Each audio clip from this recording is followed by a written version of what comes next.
ఓం నమో నారాయణాయ, ఓం నమ శివాయ. నేను మీ మాచిరాజు రామకృష్ణని.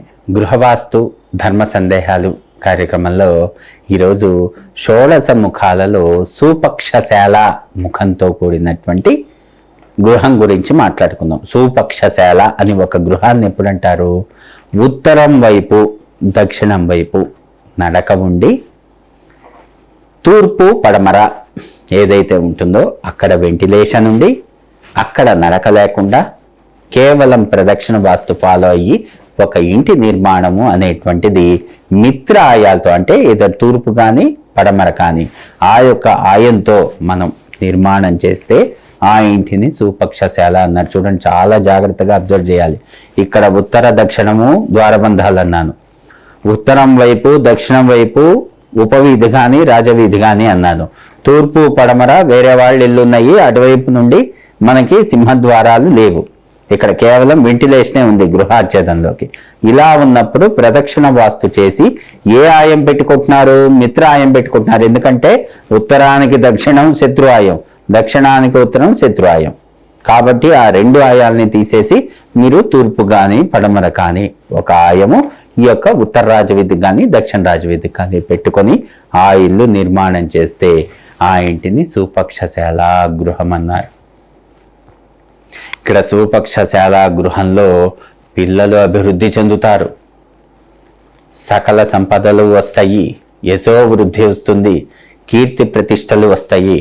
ఎందుకు ఈ విధంగా చెప్తున్నాము అంటే మనం నిర్మాణం చేసేటువంటి విధి విధానంతోనే ఉంటుంది. ఏదైనా మనం అంతా చేసుకుంటాం, కుండంతా తయారు చేసుకుంటాం, కింద ఎక్కడో కనపడదు కదా అని చెప్పి చిన్న రంధ్రం మిగిలిపోతుంది, దాన్ని పూడ్చటం వదిలేస్తాం.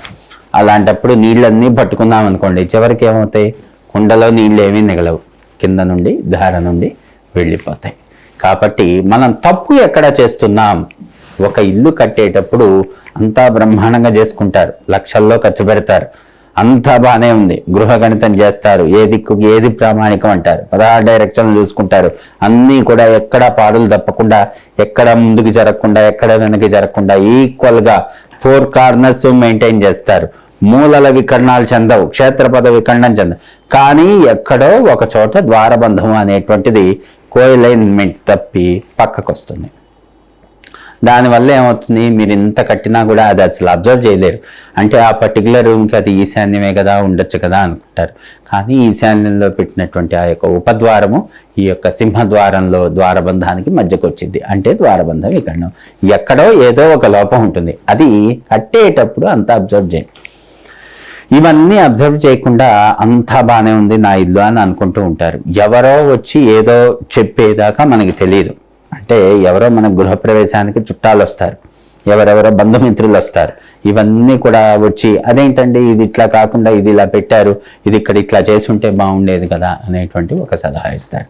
అప్పుడు అది మన మనసులో పడిపోతుంది. అనుమానం పెనుభూతం అన్నారు.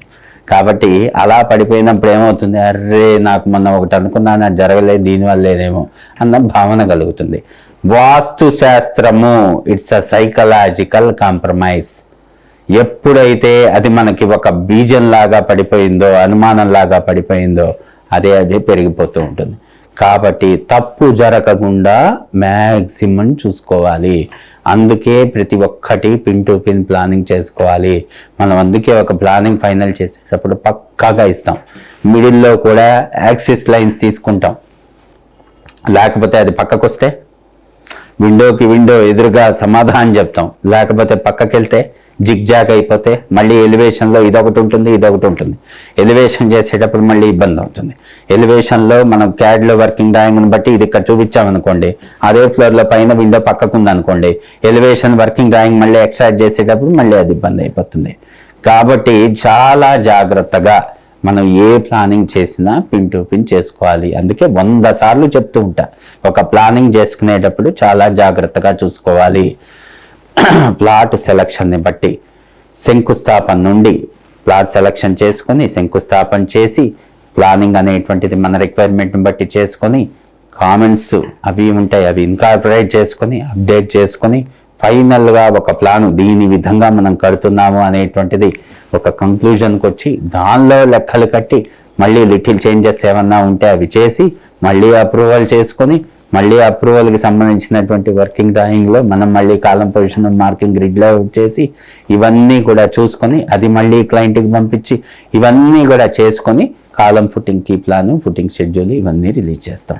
ఎందుకు ఇవన్నీ చేస్తున్నాము అంటే మనల్ని అప్రోచ్ అయ్యి ఒక ప్లాన్కి మనల్ని సంప్రదించిన వారు కంప్లీట్గా సాటిస్ఫై అవ్వాలి.